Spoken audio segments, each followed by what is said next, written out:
Friends, అందరికి నమస్తే. Welcome to my teaching talkies. ఈ క్లాస్ లో డిఎస్సి ఆస్పిరెంట్స్ కి మ్యాథ్స్ అనే సబ్జెక్ట్ సంబంధించి ప్రీవియస్ ఇయర్ క్వశ్చన్స్ తో పాటు ఇంపార్టెంట్ క్వశ్చన్స్ అన్ని వివరిస్తా ఫ్రెండ్స్. సో లాస్ట్ వరకు క్లాస్ చూడండి అండ్ నచ్చినట్లయితే లైక్ చేయడం మాత్రం మర్చిపోదు ఫ్రెండ్స్. చూడండి, ఒక దీర్ఘగణం పొడవు వెడల్పులు వరుసగా 20 సెంటీమీటర్లు 10 సెంటీమీటర్లు మరియు దాని యొక్క సంపూర్ణతల వైశాల్యం 1300 చదరపు సెంటీమీటర్లు అయినా దాని ఎత్తుని కనుక్కోనండి సెంటీమీటర్లలో అని చెప్పేసి 4 ఆప్షన్ ఇచ్చాడు. సో ఈ క్వశ్చన్ ఎట్లా చేయాలి అంటే, దీర్ఘఘనం యొక్క పొడవు వెడల్పులు ఎల్ అండ్ బి అనమాట. మనకి హెచ్ ఫైండ్ అవుట్ చేయాలి. సో ఆ దీర్ఘఘనం యొక్క సంపూర్ణతల వైశాల్యానికి సూత్రం ఏంటి అని అంటే 2 into LB plus BH plus HL. ఇది సంపూర్ణతల వైశాల్యానికి సూత్రం. సో ఆ సూత్రంలో మనకి దీని వాల్యూ ఇచ్చిండు. ఏమి ఇచ్చిండు అని అంటే 1300 చదరపు సెంటీమీటర్లు అని చెప్పేసి ఇచ్చిండు. అండ్ పొడవు ఎల్ లెంత్ అనేది 20 సెంటీమీటర్స్ అని ఇచ్చిండు. అండ్ వెడల్పు అనేది బి ఈక్వల్స్ టు 10 సెంటీమీటర్స్ అని చెప్పేసి మనకు ఇవి రెండు ఇవ్వడం జరిగింది. హెచ్ మనం ఫైండ్ అవుట్ చేయాలి. కాబట్టి హెచ్ అనేది ఎంత అని అడుగుతున్నాడు. కాబట్టి చూడండి, దీంట్లో ఈ 2 కి ఈ 1300 క్యాన్సిల్ చేస్తే ఎంత వస్తుంది? 650 అయిపోతుంది ఇది. Okay, next L and B. L into B అని అంటే డైరెక్ట్ రాసేస్తున్నాం, షార్ట్ పీరియడ్ ఆఫ్ టైం లో చేయాలి మనం. కాబట్టి 20 ఇంటూ 10 ఎల్బి అంటే ఇవే కదా ఎల్బి. సో 20 ఇంటూ 10 200 ప్లస్ వీటిలో హెచ్ కామన్ తీసేస్తే బి ప్లస్ ఎల్ ఉంటుంది. బి ప్లస్ ఎల్ ఉంటుంది. దట్ ఈక్వల్స్ ఎంత? 650 అవుతుంది అనమాట. రైట్. నెక్స్ట్ మనకి హెచ్ కావాలి. ఈ 200 ఇటు తీసుకపోతే ఏమవుతుంది? ఈ 200 ఇటు పోతే 650 లోంచి 200 పోతుంది. అప్పుడు హెచ్ కావాలి. బి అని అంటే 10 అండ్ హెచ్ అని అంటే మనకి ఎల్ అంటే 20 అండ్ బి అంటే 10 ఇక్కడ ఇస్తాం కాబట్టి ఇది సబ్స్టిట్యూట్ చేస్తున్నా. అండ్ హెచ్ అంటే ఫైండ్ అవుట్ చేయాలి మనం. దట్ ఈక్వల్స్ ఏమవుతుంది? 650 లోంచి 200 పోతే 450 అవుతుంది అనమాట. రైట్. సో ఇది కలిపేస్తే ఎంత? 30 ఇంటూ హెచ్ కదా, 30 హెచ్, ఇది 450 అవుతుంది. సో 0 కు 0 క్యాన్సిల్ అయిపోతుంది. 3 1 జా 3 15 జా క్యాన్సిల్ అయిపోతుంది. కాబట్టి హెచ్ అనేది ఎంత మిగిలింది మనకి? 15 సెంటీమీటర్స్ అనేది మిగిలింది అనమాట ఆన్సర్. సో మనకు ఆన్సర్ ఆప్షన్ బి అనేది రైట్ ఆన్సర్ అవుతుంది.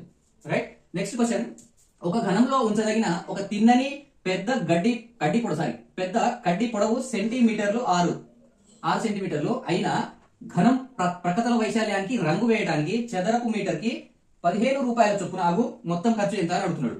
ఒక ఘనంలో ఉంచదగినటువంటి అతిపెద్ద కడ్డీ ఏదైతే ఉంటుందో అది ఏంటి అని అంటే, ఒక ఘనంలో ఒక ఘనాకారంలో ఉన్నటువంటి ఇంటిలోనే అని అనుకోండి.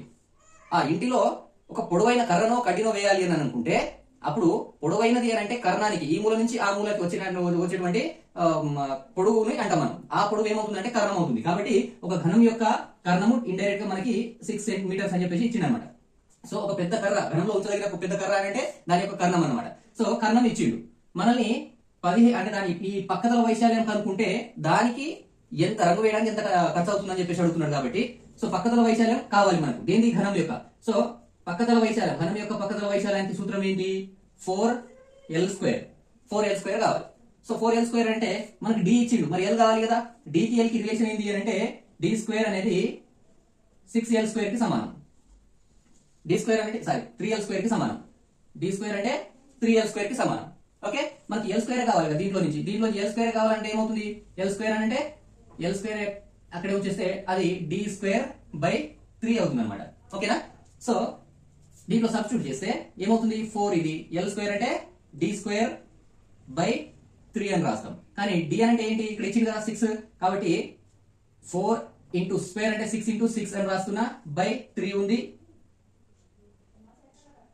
ఓకే ఓకే, ఇప్పుడు 3 1 జా 3 2 జా క్యాన్సిల్ అయిపోతే పక్కతల వైశాల్యానికి 4 ఇంటూ 2 6 ఇంటూ 2 ఏమవుతుంది అంటే ఇది మొత్తం 48 అవుతుంది. 6 4 జా 24 ఇంటూ 2 48 అవుతుంది అనమాట. ఇది పక్కతల వైశాల్యానికి సూత్రం. దాంట్లో సబ్స్టిట్యూట్ చేస్తే వచ్చినటువంటి పక్కతల వైశాల్యం ఇంత వచ్చింది. ఒక చదరపు మీటర్ కి 15 రూపాయలు అవుతున్నాయంట ఖర్చు. మరి 48 చదరపు మీటర్లకు ఎంత అంటే మొత్తం ఏరియా 48 చదరపు మీటర్లు ఉంది కాబట్టి దానికి ఎంత ఖర్చు అవుతుంది అని అడుగుతున్నాడు అనమాట. అప్పుడు ఆన్సర్ అంటే ఏమవుతుంది మనకి? 48 ఇంటూ 15 అవుతుంది అనమాట. 48 ఇంటూ 15 అని అంటే 48 ఇంటూ 10 480 అండ్ 5 అని అంటే దీంట్లో హాఫ్ కలిపేస్తే మనకి 240. 480 240 అంటే 720 అనేది ఆన్సర్ అవుతుంది. కాబట్టి ఆప్షన్ ఏ అనేది రైట్ ఆన్సర్ అవుతుంది ఫ్రెండ్స్. ఓకే, నెక్స్ట్ క్వశ్చన్ ఒకసారి చూడండి. 2 4 p అను 3 అంకెల సంఖ్యను 3 చేత భాగించగా శేషం 1, 5 చేత భాగించగా శేషం 2 అయినా ఆ సంఖ్యను 8 చే నిశ్శేషంగా భాగించాలంటే కలపాల్సిన సంఖ్య ఎంత అని చెప్పేసి అడుగుతున్నాడు అనమాట. 2 4 p అనేది 3 అంకెల సంఖ్య. 2 4 పి అనేది 3 అంకెల సంఖ్య. ఈ సంఖ్య 3 చేత భాగించబడాలంట, శేషం 1 వస్తుందంట. ఒక సంఖ్య 3 చేత భాగించబడాలంటే వాటి మొత్తం 3 చేత భాగించబడాలి కలిపితే. అప్పుడు ఈ రెండింటిని కలిపితే 6 అయిపోతుంది కాబట్టి ఈ రెండింటిని తీసేస్తున్నా. సో నెక్స్ట్ సంఖ్య మనకి శేషం 1 వచ్చేది అయి ఉండాలి. సో 3 చేత భాగించబడాలంటే పి ప్లేస్ లో 1 అయినా అయి ఉండొచ్చు, అప్పుడు శేషం 1 ఉంటుంది 3 చేత భాగించబడితే. నెక్స్ట్ దీనికి 3 కలిపితే 4 వస్తుంది. ఓకేనా, చివరి నెంబర్ 4 అయితే కూడా ఇది 3 చేత భాగించగా నెంబర్ 1 అంటే ఒకటి అనేది శేషం మిగులుతుంది. అండ్ దీనికి 3 కలిపితే 7. ఈ 7 అనేది లాస్ట్ డిజిట్ అయినప్పుడు దీన్ని 3 చేత భాగిస్తే 2 3 6 పోతుంది, రిమైండర్ 1 మిగులుతుంది. కాబట్టి 1వ ప్లేస్ లో ఈ 3 ఉండొచ్చు. అండ్ 5 చేత భాగించగా శేషం 2 అంట. ఒక సంఖ్య 5 చేత భాగించబడాలి అని అంటే లాస్ట్ నెంబర్ 0 అయినా అయి ఉండాలి, లేదా ఈ పి ప్లేస్ లో ఇక్కడ పి కదా, లాస్ట్ నెంబర్ 0 అయినా అయి ఉండాలి, లేదా 5 అయినా అయి ఉండాలి. అది మనకు 5 డివిజబుల్ రూల్ లో వస్తుంది అనమాట. కాబట్టి లాస్ట్ నెంబర్ 0 ఉంటే రిమైండర్ 2 ఉండాలి అని అన్నాడు కాబట్టి ఇక్కడ 2 అయినా అయి ఉండాలి. ఓకే, నెక్స్ట్ దీనికి +5 కలపండి. అప్పుడు ఏమవుతుంది, 5 తో డివైడ్ చేస్తున్నాం కాబట్టి +5 కలిపితే 7 అనేది ఉంటుంది అనమాట.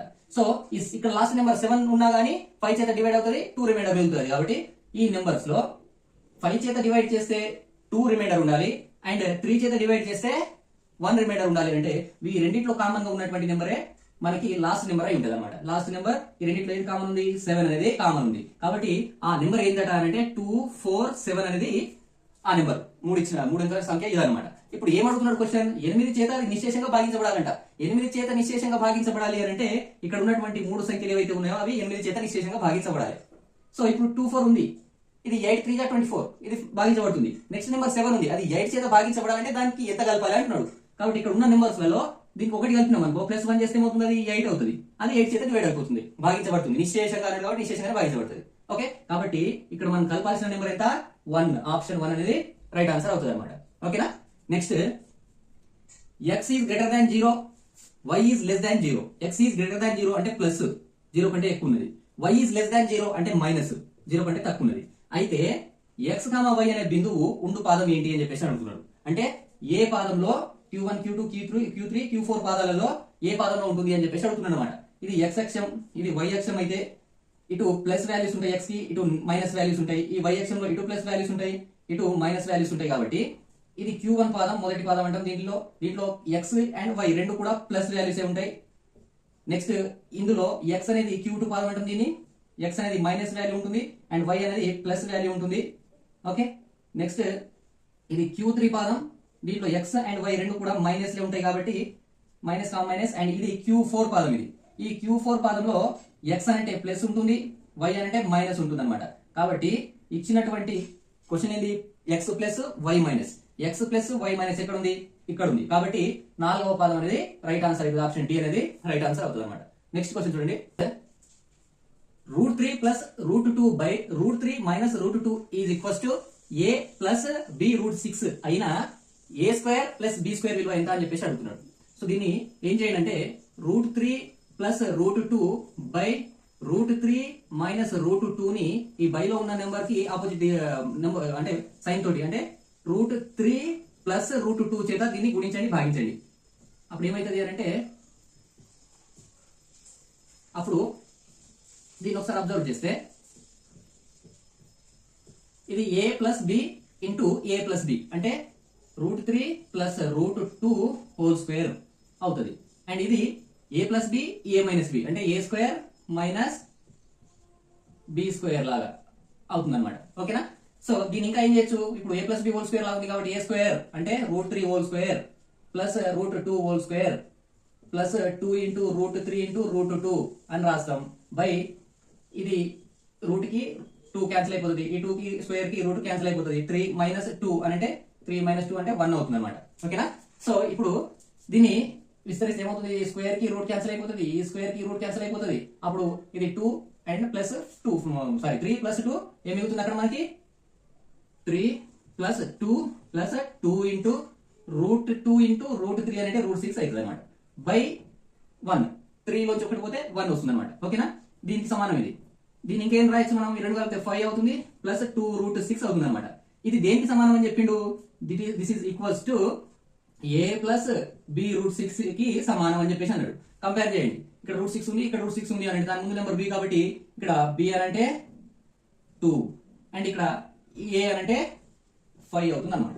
Okay, so a and b ల వాల్యూ ఇవి. మనకు అడిగింది ఏంటి? A square plus b square అంటే 5 square plus 2 square that equals to 25 plus 4 that equals to 29 అనేది మనకి ఆప్షన్ బి ఆన్సర్ అవుతుంది అనమాట. సో ఇది అర్థం కావడం కోసం ఇంత చెప్తున్నా. మీరు షార్ట్ కట్ లో చేసేయాలి. స్క్వేర్ అంటే ఇదంతా క్యాన్సిల్ అయిపోతుంది అని స్టెప్ వైజ్ ఏం రాయాల్సిన పని లేదు. జస్ట్ ఇట్లా √3 కి స్క్వేర్ ఉంది అని అంటే 3 మాత్రమే ఉంటుంది, √2 కి స్క్వేర్ ఉంది అంటే 2 మాత్రమే ఉంటుంది అని చెప్పేసి తక్కువ చేసేయాలన్నమాట. ఓకేనా? నెక్స్ట్ చూడండి, 2 log 5 plus 1/2 log 9 is equals to log x plus log 3 అయినా x విలువ ఎంత అని చెప్పేసి అడుగుతున్నాడు. సో లాగరిథం కి సంబంధించి ఇక్కడ log a into log b is equals to plus అయితే దీనికి log a ఇంటూ b అని రాయొచ్చు. మనం log a plus log b ని log ab గా రాయొచ్చు. అండ్ m log x ఉంటే దీన్ని log x to the power of m కూడా రాయొచ్చు. ఈ రెండు గుర్తించుకోండి. దీని ప్రకారం ఇక్కడ m log x లాగా ఉంది కాబట్టి దీని ఏమైనా రాయొచ్చు మనం log 5 స్క్వేర్ అని రాయొచ్చు. ఓకే, ప్లస్ దీని ఏమైనా రాయొచ్చు log 9 to the power of 1/2 అని రాయొచ్చు. Right, next that equals to ఇది ఏంది log a plus log b లాగా ఉంది కాబట్టి log ab x ఇంటూ 3 ని 3x కూడా రాయొచ్చు కదా, ఇట్లా రాసిన. ఓకేనా? ఇప్పుడు ఇది చూడండి, ఇది log a plus log b ఉంది కాబట్టి దీన్ని కూడా మనం log 5 స్క్వేర్ అంటే ఎంత 25 into 9 to the power of 1/2 ఉంది. 9 టు ది పవర్ ఆఫ్ అంటే 9 ఏమని రాస్తాం మనం 3 స్క్వేర్ అని రాస్తాం. ఇంట్లో పైన పవర్ ఉంది 1/2 ఉంది కాబట్టి దీనికి కూడా 1/2 రాస్తే ఈ 2 కి ఈ 2 క్యాన్సిల్ అయిపోతుంది కాబట్టి మిగిలింది ఏంటి ఇక్కడ 3 మిగులుతుంది అనమాట. డైరెక్ట్ రాస్తున్నా log 3 ఉంటుంది అనమాట. That equals to log 3x అవుతుంది. ఓకేనా? ఇప్పుడు ఇది ప్లస్ కదా. ఇప్పుడు చూడండి log a into log b లాగా ఉంది కాబట్టి log ab గా రాస్తాం దీన్ని. సో log 3 ఇంటూ 25 గా రాయొచ్చు. This is equals to log 3 into x లాగా రాయొచ్చు కదా. సో ఇక్కడ చూడండి log 3 x 25 ఇలా డైరెక్ట్ కూడా మనం చెప్పేయచ్చు అనమాట. అంటే తీసేస్తే ఏమవుతుంది ఇక్కడ 3 into 25 is equals to 3 into x లాగా ఉంది. 3 క్యాన్సిల్ అయిపోతే x ఈక్వల్స్ ఎంత అవుతుంది 25 అవుతుంది అనమాట. సో ఆప్షన్ డి అనేది మన యొక్క ఆన్సర్ అవుతుంది అనమాట. నెక్స్ట్ ఈ క్వశ్చన్ ఒకసారి చూడండి ఫ్రెండ్స్. ఇటువంటి questions RRB SSC and groups లో కూడా చాలా సార్లు అడగడం జరిగింది కాబట్టి బేస్ గా ఇక్కడ దీన్ని అర్థం చేసుకుంటే చాలు. మీరు దీనికి సంబంధించిన క్వశ్చన్స్ ఆల్జీబ్రాలో ఎన్నో వస్తుంటాయి. చూడండి x ఈక్వల్స్ టు 7 ప్లస్ 4√3 అయినా x ప్లస్ 1/x విలువ ఎంత అని చెప్పేసి అడుగుతున్నాడు. x ఈక్వల్స్ టు 7 ప్లస్ 4√3 అని ఇచ్చి ఇట్లాంటి క్వశ్చన్ అడిగినప్పుడు ఏమవుతుందంటే మనకు x ఉంది 1/x కావాలనుకున్నప్పుడు x ఈక్వల్స్ ఏమి ఇచ్చిండు 7 ప్లస్ 4√3 అని చెప్పేసి ఇచ్చిండు. అండ్ 1/x కావాలి. 1/x ఏమవుతుందంటే ఈ నెగటివ్ సైన్ వస్తుంది ఇక్కడ ప్లస్ ప్లస్ లో నెగటివ్ వస్తుంది. ఎలా అంటే చెప్తా ట్రిక్ ఉంది 4√3 అవుతుంది అనమాట. ఎందుకు అంటే ఈ నెంబర్స్ ని రెండు నెంబర్లని స్క్వేర్ చేసి మైనస్ చేయండి. స్క్వేర్ చేసి మైనస్ చేస్తే 1 వచ్చినప్పుడు మాత్రమే ఇలా మైనస్ సైన్ అవుతుంది. ఓకే, నేనేమంటున్నా ఇక్కడ 7 ఉంది అండ్ 4√3 ఉంది, రెండు నెంబర్లు ఉన్నాయి. వీటిని స్క్వేర్ చేసి డిఫరెన్స్ చేయండి. 1 వస్తే అప్పుడు మనం ఇట్లా మైనస్ గా రాసుకోవచ్చు. ఇక్కడ 7 స్క్వేర్ అంటే ఏంది 7 స్క్వేర్ అంటే 49. నెక్స్ట్ 4√3 స్క్వేర్ ఏమవుతుంది 4√3 స్క్వేర్ అంటే 4 ఇంటూ 4 కి స్క్వేర్ 16 అవుతుంది. అండ్ √3 అంటే స్క్వేర్ అంటే ఏమవుతుంది రూట్ కి 3 స్క్వేర్ క్యాన్సిల్ అయిపోతే 3 మిగులుతుంది కాబట్టి 16 3 48 అవుతుంది అనమాట. వీటి డిఫరెన్స్ ఎంత 49 నుంచి 48 పోతే 1. అలా ఉన్నప్పుడు మాత్రమే దీన్ని మనం మైనస్ గా రాసుకోవచ్చు అనమాట. అప్పుడు ఇది వీటిని కలపండి కదా అడిగిండు x ప్లస్ 1/x అడిగింది కాబట్టి కలిపి చూడండి. ఇప్పుడు కలిపి ఏమవుతుంది ఇది ప్లస్ ఇది మైనస్ నెంబర్ కాబట్టి క్యాన్సిల్ అయిపోతుంది. అప్పుడు 7 ప్లస్ 7 అనేది 14 అవుతుంది అనమాట. సో ఆన్సర్ ఆప్షన్ బి అనేది 14 మనకు ఆన్సర్. సింపుల్ గా చేసేది ఈ ట్రిక్ తెలిసి దానికి మనకి ఇదంతా కూడా చేయాల్సిన పర్లేదు. దీని ఆన్సర్ చూడగానే సెకండ్ ఫ్రాక్షన్ ఆఫ్ షీట్ లో దీన్ని చూడగానే దీని ఆన్సర్ 14 అని చెప్పేసి చెప్పచ్చు అనమాట. దీని లాంటిదే ఇక్కడ కింద ఇంకో క్వశ్చన్ చూడండి. ఇప్పుడు x ఈక్వల్స్ టు 2 ప్లస్ √3 అన్నాడు. అప్పుడు 1/x ఏమవుతుంది దీంట్లో x ఇచ్చిండు. దీనిలాగానే మనం ఫైండ్ అవుట్ చేయాలనుకుంటే 1/x అనేది మైనస్ అవుతుంది. ఎందుకు అవుతుంది అంటే దీని స్క్వేర్ ఎంత 4 అండ్ √3 స్క్వేర్ ఎంత √3 స్క్వేర్ అంటే 3 అవుతుంది. 4 నుంచి 3 పోతే 1 వస్తుంది కాబట్టి డిఫరెన్స్ 1 ఉంది కాబట్టి మనం x ప్లస్ 1/x విలువ రాయొచ్చు. x ప్లస్ 1 డైరెక్ట్ ఏమని రాయొచ్చు అంటే 4 అని రాయొచ్చు 2 ప్లస్ 2. ఓకేనా? ఎలా అంటే 2 ప్లస్ √3 ప్లస్ 2 మైనస్ √3 అని రాస్తాం. రెండింటి కలిపితే √3 క్యాన్సిల్ అయిపోతుంది కాబట్టి 2 ప్లస్ 2 4 మిగులుతుంది. ఇది x ప్లస్ 1/x వాల్యూ అది 4. సో ఇప్పుడు x ప్లస్ 1/x అనేది a అయితే ఇది ఫార్ములా గుర్తించుకోండి. x ప్లస్ 1/x అనేది a అయితే x square plus 1/x square అనేది మనకు a స్క్వేర్ మైనస్ 2 అనేది ఆన్సర్. ఇది గుర్తించుకోవాలి మనం. ఓకేనా? సో డైరెక్ట్ గా a స్క్వేర్ లోంచి 2 తీసేయాలి. సో ఇక్కడ ఏ ఏమొచ్చింది మనకి a అంటే ఈ value. So x plus 1/x అంటే 4 ఇచ్చిండు. ఎక్స్ స్క్వేర్ ప్లస్ 1/x² కావాలి అని అంటే దట్ ఈక్వల్స్ టు 4² మైనస్ 2 అనమాట. 16 minus 2 that equals to 14. So option 14 sorry 14 ఇది రైట్. ఆప్షన్ 14 ఆప్షన్ ఏ అనేది రైట్ ఆన్సర్ అవుతుంది అనమాట. ఓకే, ఈ విధంగా చేయాలన్నమాట. సో ఇలాంటి మరిన్ని క్వశ్చన్స్ కోసం నేను నాకు నెక్స్ట్ క్లాస్ లో ఇట్లాంటి మరిన్ని క్వశ్చన్స్ తీసుకొస్తాను. సో ఈ క్లాస్ కనుక నచ్చినట్లయితే లైక్ చేయండి, షేర్ చేయండి, ముందుగా నా ఛానల్ ని సబ్స్క్రైబ్ చేయండి. Thank you very much friends.